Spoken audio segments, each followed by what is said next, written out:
The genes in our bodies can be traced back over 3.5 billion years to a single organism, Luca, the last universal common ancestor. As Luca reproduced, its genes copied and copied and copied and copied. Sometimes with mistakes, they transformed.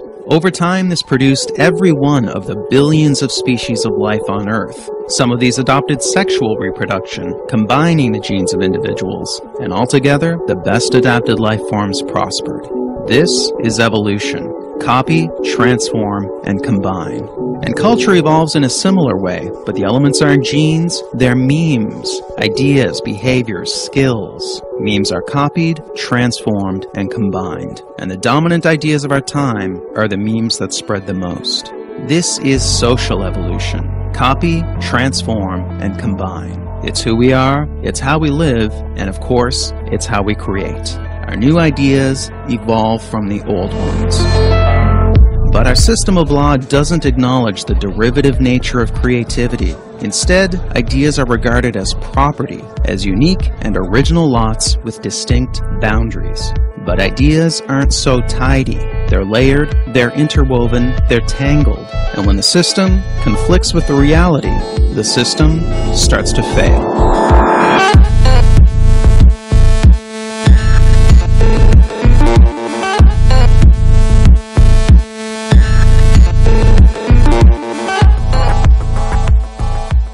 For almost our entire history, ideas were free.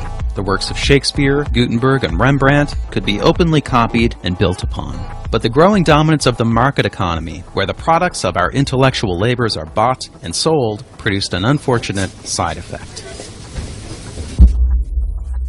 Let's say a guy invents a better light bulb. His price needs to cover not just the manufacturing cost, but also the cost of inventing the thing in the first place. Now let's say a competitor starts manufacturing a competing copy. The competitor doesn't need to cover those development costs, so his version can be cheaper. The bottom line, original creations can't compete with the price of copies.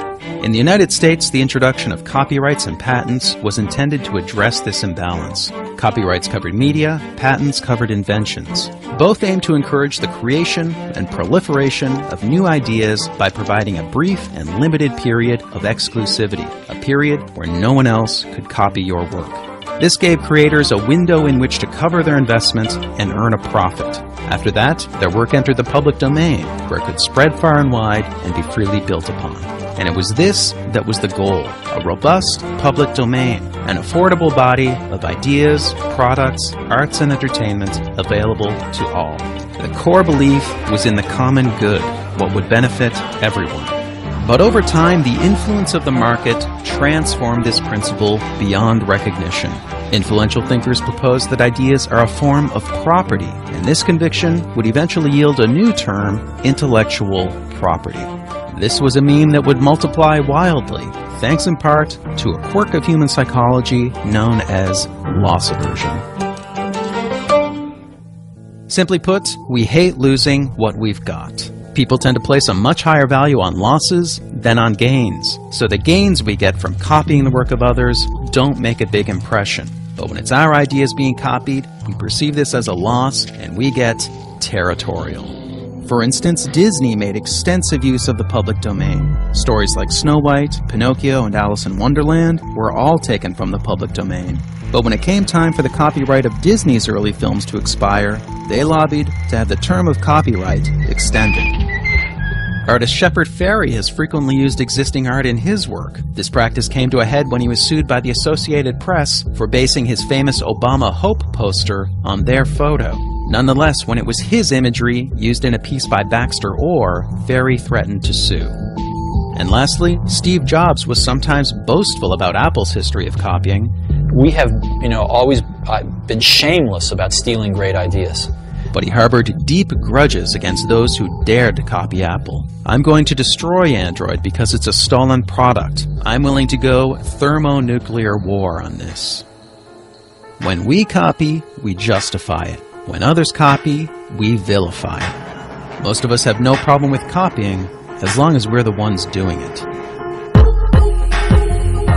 So with a blind eye toward our own mimicry and propelled by faith in markets and ownership, intellectual property swelled beyond its original scope, with broader interpretations of existing laws, new legislation, new realms of coverage, and alluring rewards. In 1981, George Harrison lost a $1.5 million case for subconsciously copying the doo-wop hit He's So Fine in his ballad, My Sweet Lord.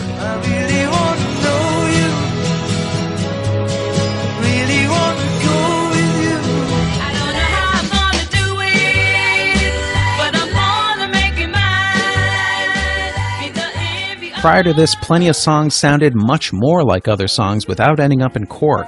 Ray Charles created the prototype for soul music when he based I Got a Woman on the gospel song It Must Be Jesus. There's a man be Jesus, going around be Jesus, taking names be Jesus, oh Lord. Say I got a woman way over town, good to me, oh yeah. Starting in the late 90s, a series of new copyright laws and regulations began to be introduced, and many more are in the works. The most ambitious in scope are trade agreements. Because these are treaties and not laws, they can be negotiated in secret, with no public input and no congressional approval. In 2011, ACTA was signed by President Obama, and the Trans-Pacific Partnership Agreement, currently being written in secret, aims to spread even stronger U.S.-style protections around the world. Of course, when the United States itself was a developing economy, it refused to sign treaties and had no protection for foreign creators. Charles Dickens famously complained about America's bustling book piracy market, calling it a horrible thing that scoundrel booksellers should grow rich. Patent coverage made the leap from physical inventions to virtual ones, most notably software.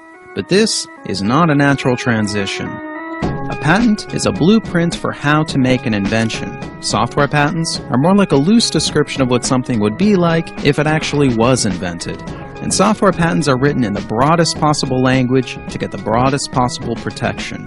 The vagueness of these terms can sometimes reach absurd levels. For example, information manufacturing machine, which covers anything computer-like, or material object, which covers pretty much anything. The fuzziness of software patents boundaries has turned the smartphone industry into one giant turf war. 62% of all patent lawsuits are now over software. The estimated wealth lost is $500 billion. The expanding reach of intellectual property has introduced more and more possibilities for opportunistic litigation, suing to make a buck.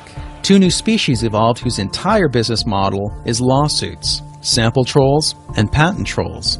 These are corporations that don't actually produce anything. They acquire a library of intellectual property rights, then litigate to earn profits.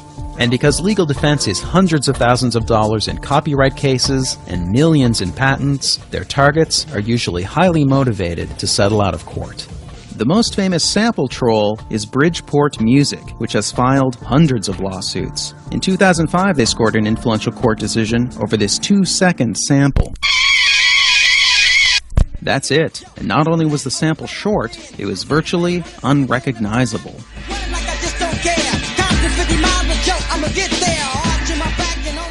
This verdict essentially rendered any kind of sampling, no matter how small, infringing. The sample-heavy musical collages of hip-hop's golden age are now impossibly expensive to create.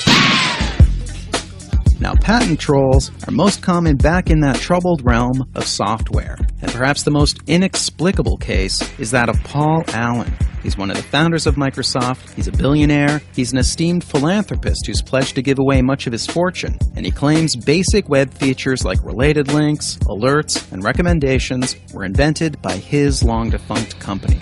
So the self-proclaimed Idea Man sued pretty much all of Silicon Valley in 2010, and he did this despite no lack of fame or fortune.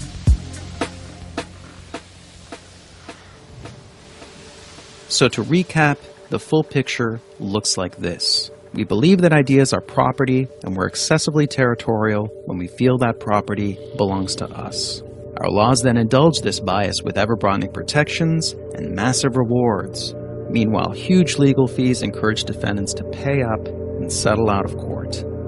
It's a discouraging scenario, and it begs the question, what now?